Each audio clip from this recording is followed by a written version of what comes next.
वैसे तो दुनिया में एक से बड़े एक खुखार कातिल और सीरियल किलर हुए हैं और उन्होंने जिस अंदाज में वारदातों को अंजाम दिया उसने इंसानों को दहशत में भर दिया है। लेकिन क्या आप जानते हैं कि विश्व का सबसे कम उम्र का सीरियल किलर कौन है? क्या आपको पता है विश्व के सबसे कम उम्र का सीरियल किलर हत्याओं को क्यों अंजाम दिया करता था? और क्या आपको पता है महज 8 साल के लड़के ने थाने में जब हंसते हुए हत्याओं की कहानी बताई तो वहां मौजूद पुलिस वालों के पैरों तले जमीन खिसक गई। आइए जानते हैं महज 8 साल की उम्र में सीरियल किलर बन चुके एक बच्चे की कहानी। ये कहानी साल 2006 में शुरू होती है जब बेगूसराय के एक गांव मुसहरी में 6 साल की एक बच्ची अचानक गायब हो जाती है। मुसहरी गांव का ये परिवार अपनी बेटी के गायब होने के बाद मातम मना रहा था।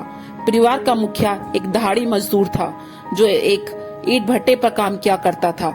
उसी परिवार के बगल में ही एक और परिवार रहता था जो उसके बड़े भाई का परिवार था। साल 2006 में छोटे भाई के परिवार में अजीब घटना घटती है और परिवार की बच्ची गायब हो जाती है। घटना की जानकारी पुलिस को नहीं दी गई, लेकिन पूरे गांव के लोग उस बच्ची की तलाश कर रहे थे, लेकिन बच्ची कहीं नहीं मिली। करीब 6 महीने के बाद उसी परिवार की एक 8 महीने की बेटी भी गायब हो जाती है, लेकिन इस बार भी पुलिस को कोई जानकारी नहीं दी गई। गांव के लोग हैरान थे और डरने लगे थे कि भला 6 महीने के अंदर ही एक परिवार से 2 बच्चियां गायब कैसे हो गई। हालांकि गांव वालों को कोई सुराग नहीं मिला, न ही गांव के लोगों ने इसकी जानकारी पुलिस को दी। मगर 3 और महीने बीतने के बाद 6 महीने की एक और बच्ची गायब हो जाती है, लेकिन इस बार गायब हुई बच्ची दूसरे परिवार की थी और उसकी मां का नाम था चुनचुन देवी। रिपोर्ट के मुताबिक जब चुनचुन देवी गांव के ही एक स्कूल में बच्ची को खाना खिला रही थी और कुछ देर के लिए वहां से कहीं गई थी, उसी दौरान उसकी 6 महीने की बेटी गायब हो गई। बच्ची कहीं नहीं मिलने के बाद ये मामला पहली बार पुलिस स्टेशन पहुंचता है और चुनचुन देवी ने भगवानपुर पुलिस स्टेशन में बच्ची के गायब होने की रिपोर्ट दर्ज कराई और पहली बार इस केस की तफ्तीश शुरू होती है। जब पुलिस मुसहरी गांव में तफ्तीश के लिए पहुंचती है तो पता चलता है कि गांव से पहले भी 2 बच्चियां गायब हो चुकी है, जिसके बाद पूछताछ के लिए पुलिस उस घर तक पहुंचती है। कुछ देर की पूछताछ के बाद परिवार के लोग पुलिस वाले को बताते हैं कि अगर गायब हो चुकी उस बच्ची के बारे में कोई कुछ बता सकता है तो वो है अमरजीत सदा। पुलिस हैरान हो गई और उसे समझ नहीं आया कि भला 8 साल का एक बच्चा किसी बच्ची के गायब होने की बात कैसे बता सकता है। मगर फिर भी पुलिस ने 8 साल के अमरजीत सदा से बच्ची के गायब होने की बात पूछी। जैसे ही पुलिस ने अमरजीत सदा से बच्ची के गायब होने का सवाल किया, वो हंसने लगा। पुलिस ने अगली बार पूछा तो फिर वो हंसने लगा और हंसते हुए उसने कहा कि वो जानता है कि 6 महीने की बच्ची कहाँ है।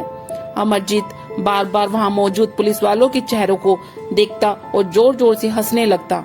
ऐसे में पुलिस वालों को लगा कि इस बच्ची से पूछताछ में वक्त बर्बाद कर रहे हैं, लेकिन एक पुलिस वाले ने जब किसी भी तरह का कोई क्लू मिल जाए ये जानने के लिए कई बार और अमरजीत से बातचीत करनी शुरू की, तो उसने हंसते हुए कहा कि अगर उसे बिस्किट मिले तो वो सब बता देगा। जिसके बाद पुलिस वाले ने उसे बिस्किट का पैकेट दिया। जिसके बाद अमरजीत ने हंसते हुए गायब हुई 6 महीने की बच्ची के बारे में बताया कि उसने उसे खपरल से मारकर सुला दिया है। 8 साल के अमरजीत के मुंह से ये बात सुनकर पुलिस वालों को एक पल के लिए सांप सूंघ गया और फिर उन्होंने अमरजीत को उस जगह ले चलने के लिए कहा जहां उसने बच्ची को मारकर सुलाया था। अमरजीत लोगों को लेकर स्कूल के पास एक झाड़ी में पहुंचा जहां उसने 6 महीने के बच्चे की हत्या कर दी थी। बच्ची की लाश देखकर गाँव वालों के साथ साथ पुलिस वालों का भी खून सूख गया, लेकिन इस दौरान अमरजीत हंसता रहा। 8 साल के बच्चे अमरजीत को लेकर पुलिस वाले थाने आ गए, लेकिन इस दौरान अमरजीत पुलिस वालों को देखकर बार बार हंस रहा था। ये कुछ ऐसा था जैसे अमरजीत को पता ही नहीं हो कि उसने क्या किया है। जब थाने ले जाकर पुलिस वालों ने अमरजीत से पूछा कि उसने बच्ची की हत्या कैसे की है, तो अमरजीत ने हंसते हुए बताया कि पहले तो वो बच्ची को स्कूल से उठाकर सुनसान जगह पर ले गया और फिर वहाँ उसने गला घोंटकर बच्ची की हत्या कर दी। फिर उसने खपरल से उसे खूब मारा।